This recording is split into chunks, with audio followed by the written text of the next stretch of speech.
seen the issues that we've dealt with here, but then also just as a parent of kids who play sports, I don't know how many numerous websites I have to go visit to go register kids, and I keep track of where they're playing and who I paid, and my wife actually does all that, so I shouldn't take any credit for it. But she's the one that sort of tries to all she does is tell me, hey, where were we supposed to be, what are we supposed to be doing, and it's a bit of a challenge, and having this clearinghouse, and for us to continue to encourage, we start off with Platte, but I hope within this, we can strongly encourage them that this is the start, not the end. And that, I think it'd be helpful to meet with leadership at some point in the near future as things start moving to continue to convey to them that we would like to see this very much benefit all of Kansas City, Missouri. And I recognize in Platte County and Clay, there's other townships, other towns and cities that exist within that. But where we can make sure that happens for Kansas City, Missouri proper, that would be fantastic. So, I would like to say too, and it's been said many times, but our partnership with Platte County has been phenomenal, and Brian does a great job up there, and we have some great things up in the Northland because of this partnership. So I just want to say that. Well, and a lot of the leagues up there spill into both counties. So maybe it's organized in Platte, but it does benefit both counties and teams in both counties. So it's right. And there's kids, I'll tell you, there's a lot of teams that come from south of the river.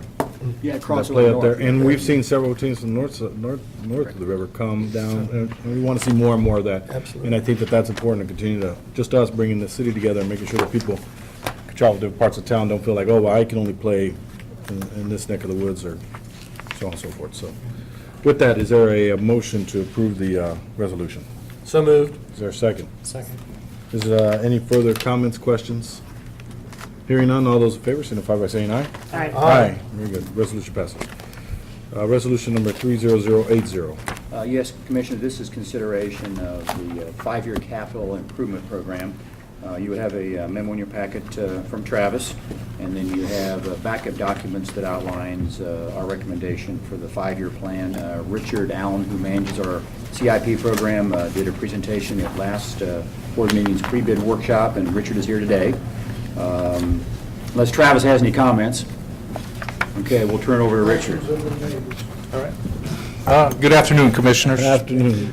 Today we're requesting approval of the 5-year capital improvements program request for fiscal years 2015 through 2019. This was presented at a pre-board in a draft format.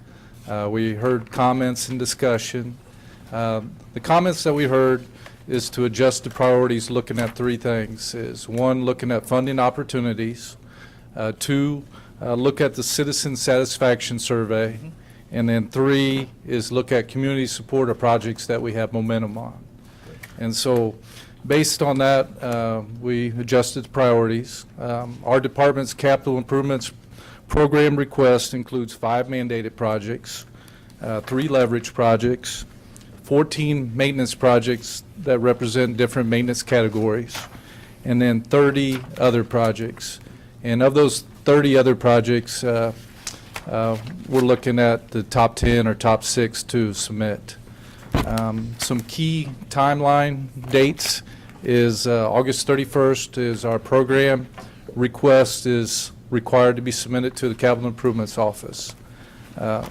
Friday, September 27th, there will be a bus tour where the full PIAC committee will tour and look at some key projects where they want to become more familiar with them.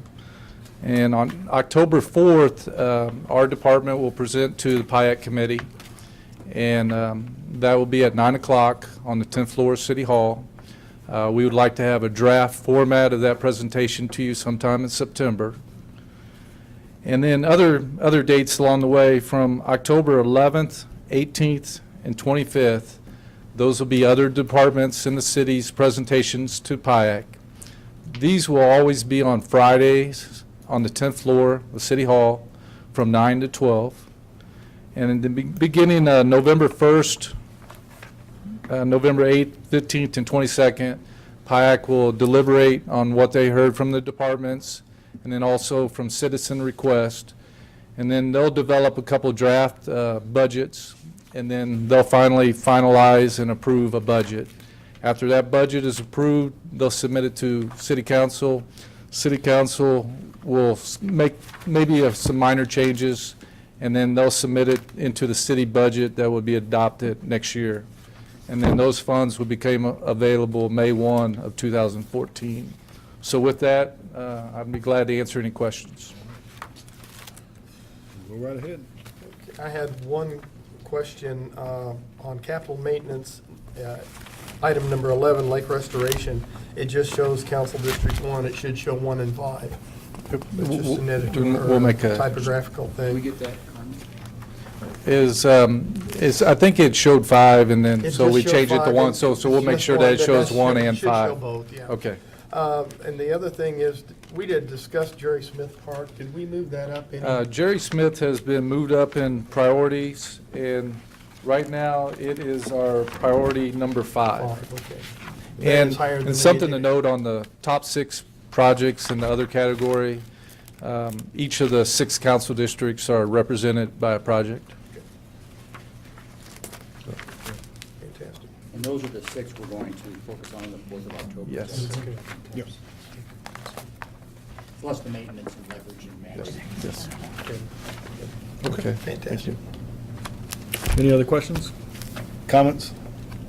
Richard and your team, everybody, nice job putting this together. Thank you for being responsive to our comments as well as to looking at those issues we discussed last time, in particular around the citizen satisfaction survey, and want to make sure we're being responsive to Okay, thank you. our residents, so thank you very much. Is there a motion to approve the resolution?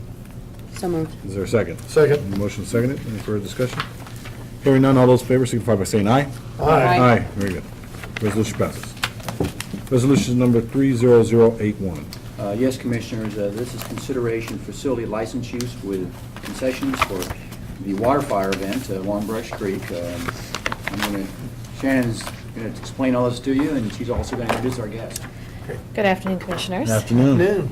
Annual event. We're in our 7th year now of Waterfire.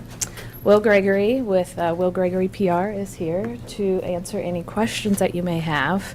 This is a one-day event, October 12th, down on Brush Creek along the Plaza and Ward Parkway area.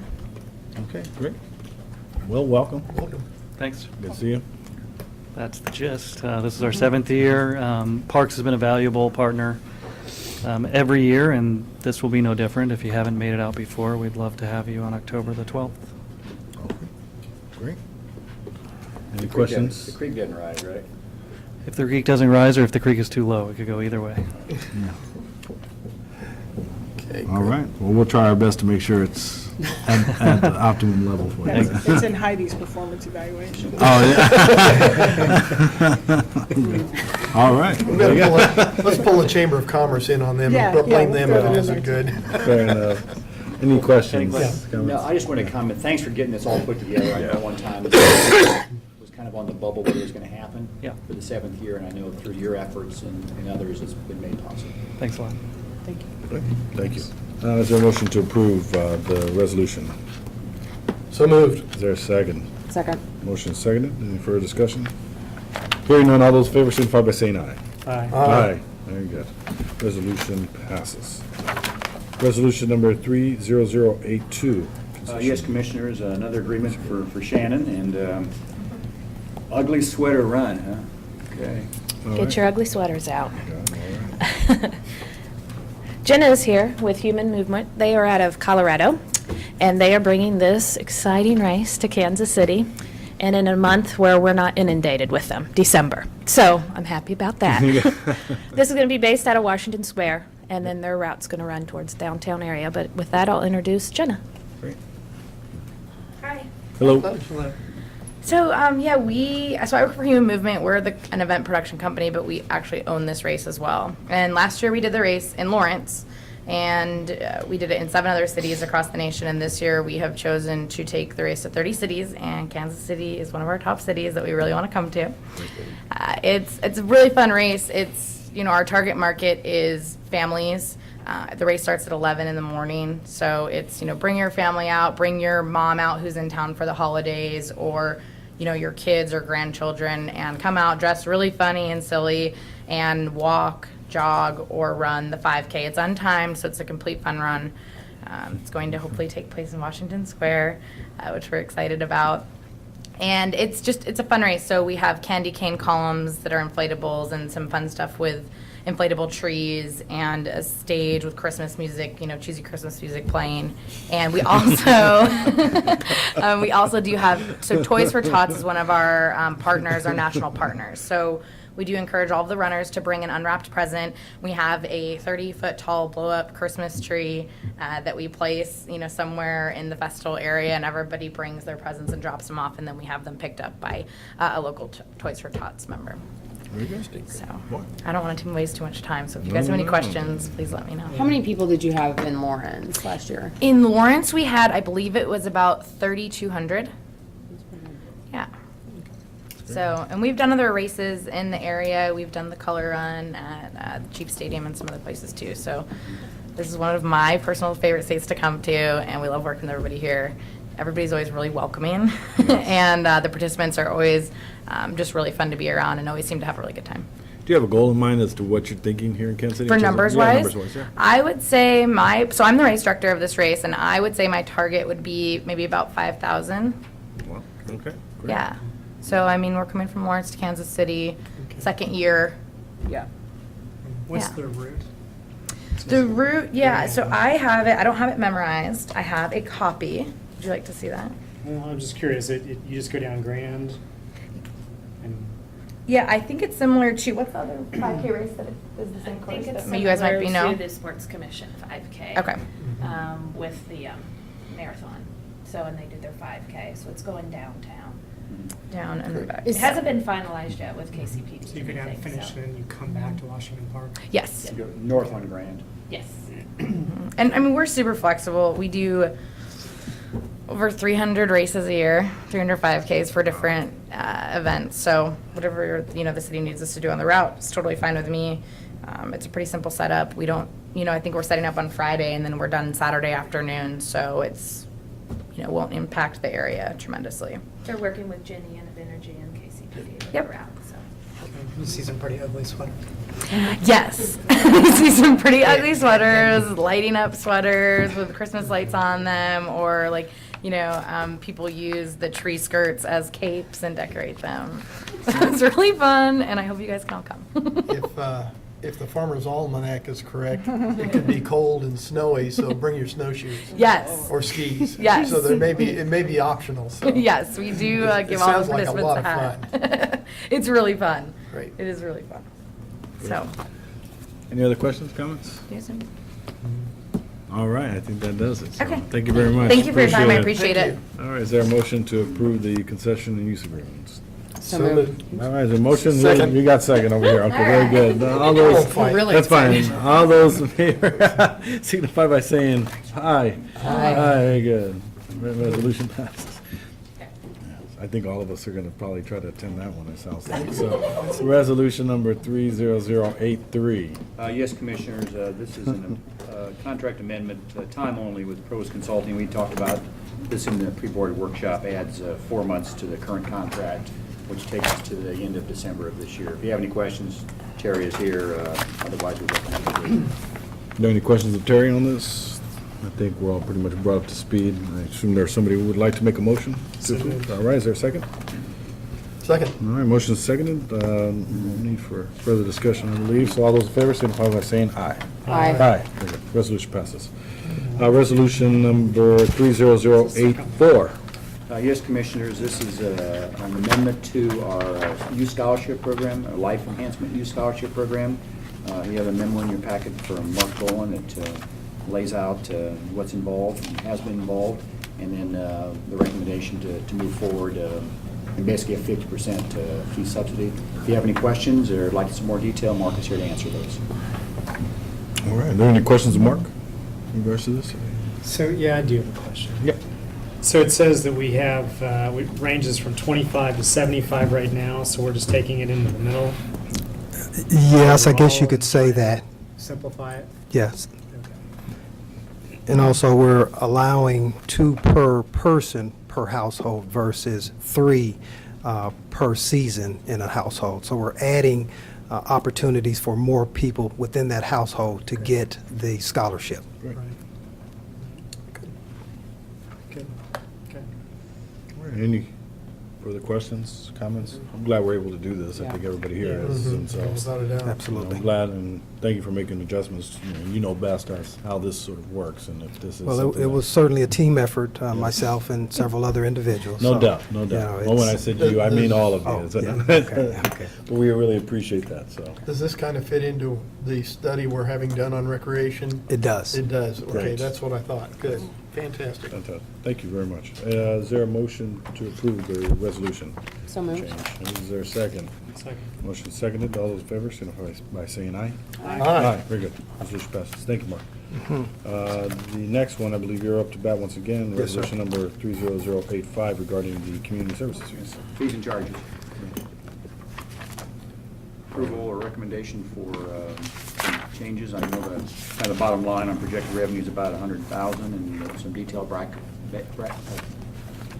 relationship to the different locations. Yes. I think it's about 10 different centers and different fees for different programs. that Yes, right? it is. Okay. New programs and some Yeah. adjusted fees as well. Great. I was going to ask, so which ones, I mean, some of them are adjusted, right, but some of these are brand new, right? Yeah, if you look at the spreadsheet, all the ones that are listed that are new. Yep. And new means to a particular center. It may have happened at another center. Very good. But it's new to the center that's offering that particular program. And this also kind of coincides with a little bit of what we were just talking about. We said we'd add new programs and, you know. And there- voila, there they you go. are. Man, you guys are quick, aren't you, man? I mean, we just got out of that meeting, so, okay. Anything in particular you want to kind of bring our attention to? I remember last year when we had at least an increase of, we were proposing the increase in the fees at the community centers. We got, some pushback from. We did. The members, membership and residents around that, talk a little bit about that. Are we expecting anything similar? Are We are are kind not of- messing with those particular fees. Well said. I think the residents spoke loudly about the fees that were of concern to them. So we did not make any adjustments in those areas. But I think what we're trying to do is be responsive to the citizens in terms of the sales tax. We said that we would add new programs. And obviously, this is a good time for us to do that because we're now in the process of doing our fall and winter brochure. So as we roll out our fall and winter brochure, so are we rolling out new programs with some adjusted fees to go along with that.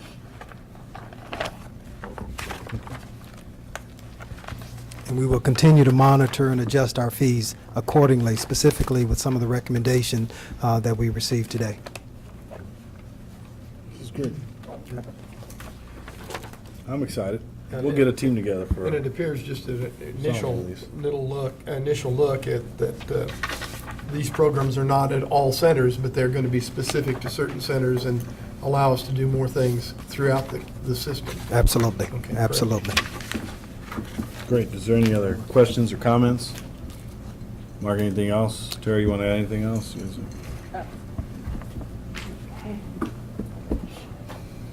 Yeah, I just might add as a follow-up to the answer on, do we expect any pushback? Basically, the only fees that were adjusted were those, and Commissioner Dillingham, you asked about it in pre-board, that we did comps on, comparisons with other communities. So where we felt like the market was driving the price higher, especially on those things that have an individual benefit, not those that have the community benefit, that's where we looked. The one exception was just a little higher cost recovery on one of the lunch programs. But everything else was just a comparison to the market. Okay. And where we felt like we were maybe, could recover better.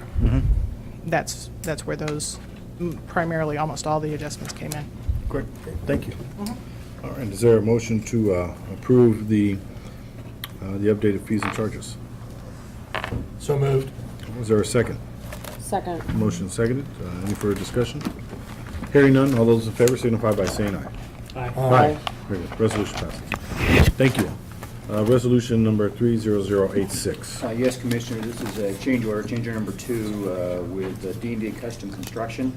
You have a memo from Travis that spells out the locations and the work involved. You can see there was a prior change order 1, this is number 2, and we bring the total contract up to a little under $1 million. If you have any questions, Travis is here to answer those.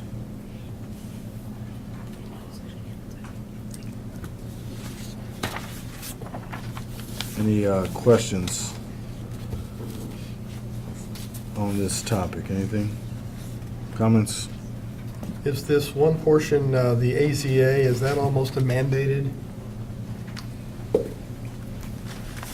I know it's not by a governmental body, but it says It's pretty close. Actually, this is to take care of some issues over in the zoo parking lot before that conference occurs there. It's not so much that it's mandated, but there's some pretty severe cracking and so forth going on. Just makes it cumbersome to get through that lot over there, so we're trying to address some of that now and take care of that before the conference, because they want to put their best foot forward for the conference. So. Okay, great. So the total of this, number two, change order number two is the 120, or it's 120 plus the 25? Yeah, it's 146,041. Okay. Oh, I see that. Okay, that's good. Okay. Okay. Any other questions? Comments? Is there a motion to approve the resolution? So moved. Is there a second? Second. Motion is seconded. All those in favor signify by saying aye. Aye. Aye, very good. Motion passes. Mark, do we want to go ahead and move up the director's report? Yeah, I don't think we have any public hearings, so. Yeah, there's nothing on the public hearing. Let's do that, and then we can do the calendar review, and I believe we have a closed session, so. Yes, Travis, project update? Sure, just a couple of items in front of you today. The first one is the surveillance cameras. We're showing at a couple of facilities. The photos that you see on this, on the front and the back, are the ones actually being installed at Kemp Park. This initial contract with RF Fisher was for cameras at Kemp Park and Penguin Park. Pat Herder has been to, I believe, all the community centers now. He's put prices together so that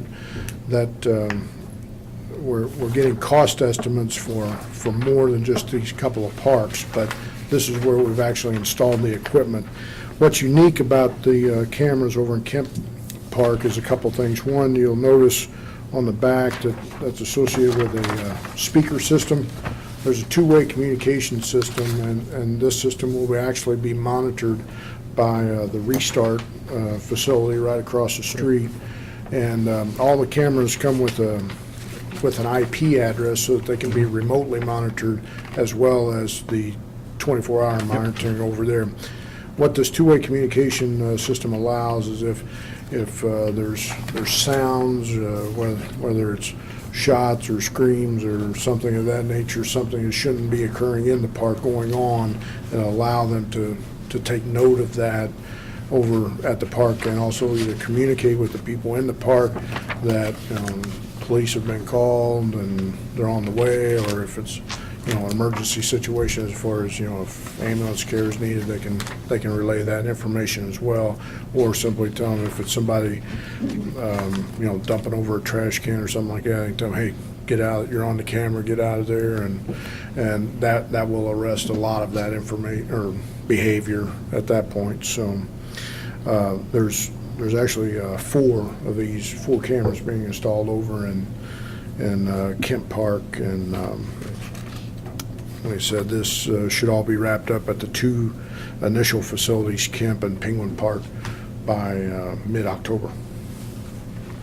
So we're only doing this at two parks right now? those two Initially, parks? yes. Okay. And then the pictures there, I can see the speaker. The other two things, which one is the camera? Is one a solar device for power, or is that Actually, the camera's in the shroud. in the thing on the left? Yeah, there? and it's a protected thing, so you can't just, throw a rock or brick or something at it and Okay. knock it off of there. And then this is not, it's not a solar panel, it's not solar powered. This is actually part of you got the transformer in there, and also okay. Just the the communication electrical unit that allows it to speak, two-way communication and get the information back over to the Restart facility. Right. Very good. Okay. Any other questions on that? sir. Now we can talk about solar power. These are Nice segue. these are solar lights. Good segue into the solar lights at Windley Park. And again, this is a multi-phase project. We initially installed 4 of these lights as part of Phase 1. Kind of a trial, little new technology being used. What this allows, typically, if we're going to put lighting in a park, we have to run electrical service into that park, set a transformer, and basically have an electrical drop there, which can run, depending on the length, anywhere from a low of about $75,000 to, upwards of 150 or so, depending on how far in you have to go to set this. So with installing these, the unique system with these particular lights is that the skin of the pole is the photovoltaic cell, so that you don't have a separate panel setting up there. It actually, by adjusting these come in either 15, 25, or 30-foot lengths, and by adjusting the height of the pole, you adjust the amount of photovoltaic wattage that's brought into the battery system that's stored in the base of the pole. A little better shot over here on this photo. So it's a self-contained unit, so you have the battery system in here. These are also motion sets so that they power down to about 50% of the wattage if no one is around. If you're walking on the trail, it picks you up and they go up to full wattage. These are about 3,180 lumens is the rating on these, and compared to what we would put in with just a on-grid system, a standard electrical system, those would run about 4,400 lumens, so they're not quite as bright. The quality of light is the LED, the bright white light that comes down, so it's a little bit less than what you'd have on an on-grid system, but you get that savings of not having to run that power drop in for these systems. We want to get, I said this is Phase 1. Steve Abbott's been working with the neighborhood. They're looking at getting PIAC request in for 10 additional up there. So far they've been very happy with them. So on a normal day of sunlight, will that power that thing for the entire evening? Actually, it can actually go a couple of days without sunlight because of how efficient the battery system is, and the particular, these lose, they come with a standard 5-year warranty. The LEDs used in the hood up here are rated for about 13 years. So if you figure this has, let's say, a 25-year life, you would change those out, twice. So, and then the batteries and so forth down in the base are your lithium type batteries, so long life type batteries. So again, that would probably have to be changed out about twice during that lifetime.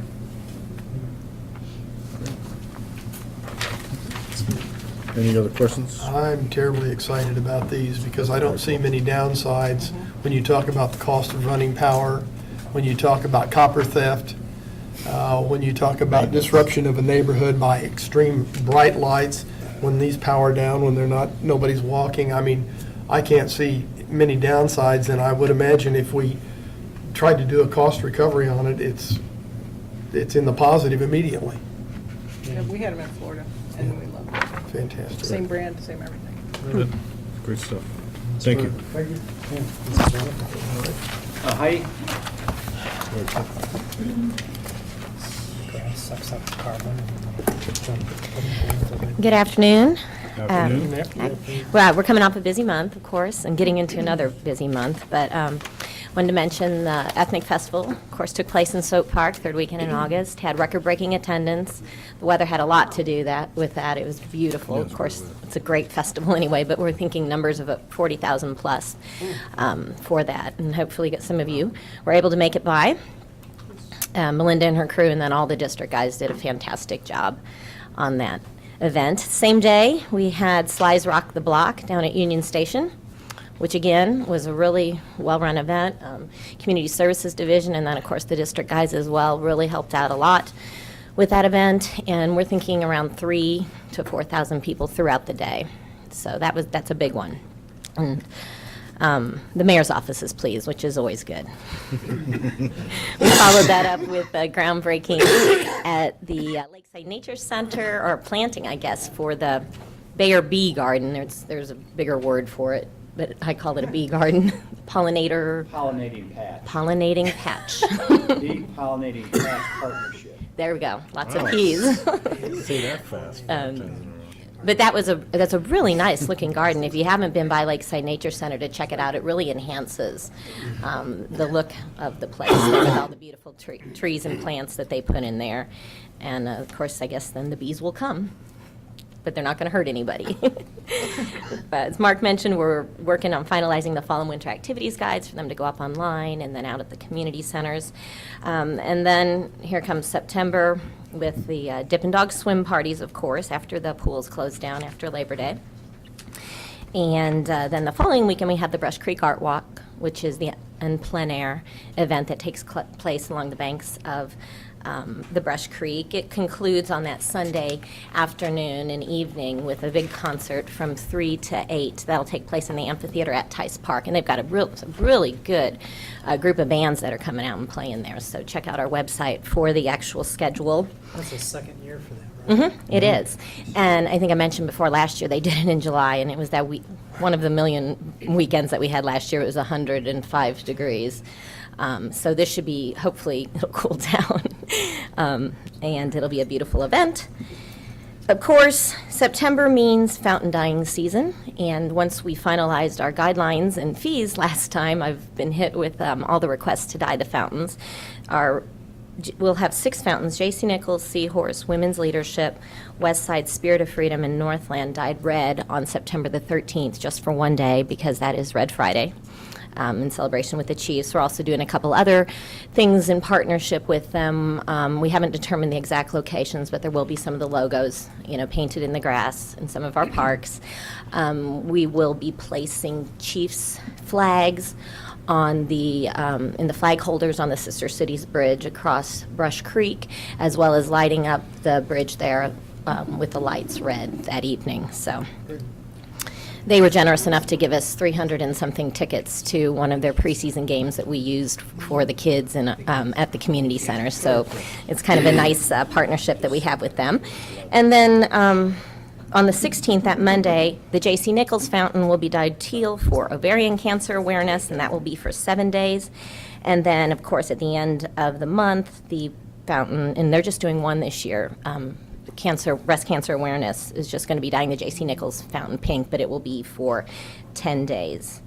I think last time I told you that we had the Ward, it should be on your calendar, the Ward Parkway plaque unveiling on the 25th, Missouri Korean War Veterans Memorial Anniversary on the 27th, and then we're also working on the opening of the Swope Soccer Complex, which will be, of course, in the beginning of November. And we'll have some sort of opening media event and tie-in with the Big 12 tournament that'll be coming in then. So, yep, that's all I have. Great. Well, that was awfully thorough. Yeah. Thank you. Any updates on the locks on the bridge? I need to get out there. I have not Just been curious if out it there doubled again or- since then. Okay. Yeah, for a while I felt like I actually was going out there almost every week with the media attention that we were getting and everything. And It's a good story.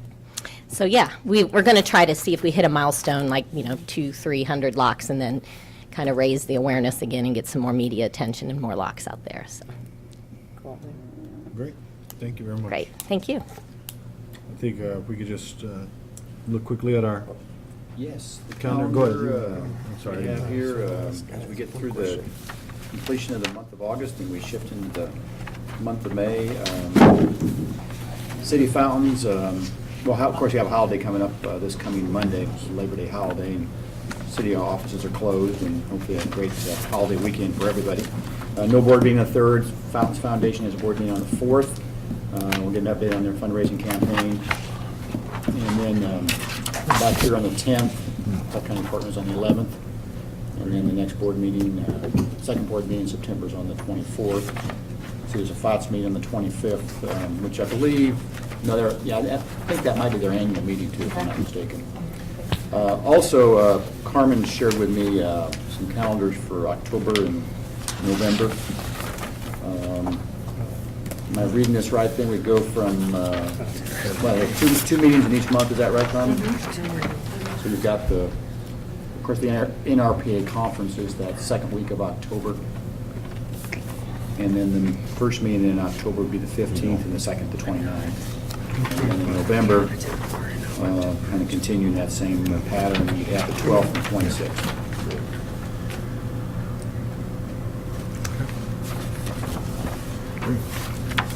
All right, with that, there was nobody signed up for no one has signed up for public hearing. May I ask Mark a Yes, go question? ahead. Mark, is there anything further on the groundbreaking for the dog park with North Kansas City? Yes. The proposal to do the land swap, or I'm not sure if that's the right word, annexation, de-annexation, is that the right terminology, Lonnie? Yeah. Went through P and Z committee, went through Plan and Zoning Committee, or the commission, excuse me, last Tuesday, the 20th. And I believe it's docketed for P and Z committee. Is it this week, or is it next week, do you know? I don't know for sure. Well, anyway, it went through City Plan Commission. Okay. And they signed off on it. And then it would go to the City Council P and Z Committee, and that might be this Thursday. I can check and we can. If it's this Thursday, then we're getting pretty darn close. Okay. If it's the following Thursday, then it's a little bit further away. And I Sure. also understand it went through the City of North Kansas City Council Yeah, also. it did. So once that's wrapped up, then I think we're good to go. And I know Heidi's been in communication with the city manager's office in North Kansas City to get that started. Great. So we are getting close. Good. Glad that's moved forward. I think that pretty much wraps up business. I think we need to go into closed session. Would somebody like to? I'll make a motion to go into closed session. Okay. We're going to go ahead and do roll call one by one. Commissioner Dillingham? Yes. Commissioner Mecklenburg? Yes. Commissioner Judy? Yes. And Commissioner Chowdan says yes. So we are now into Closed session. closed session. Thank you.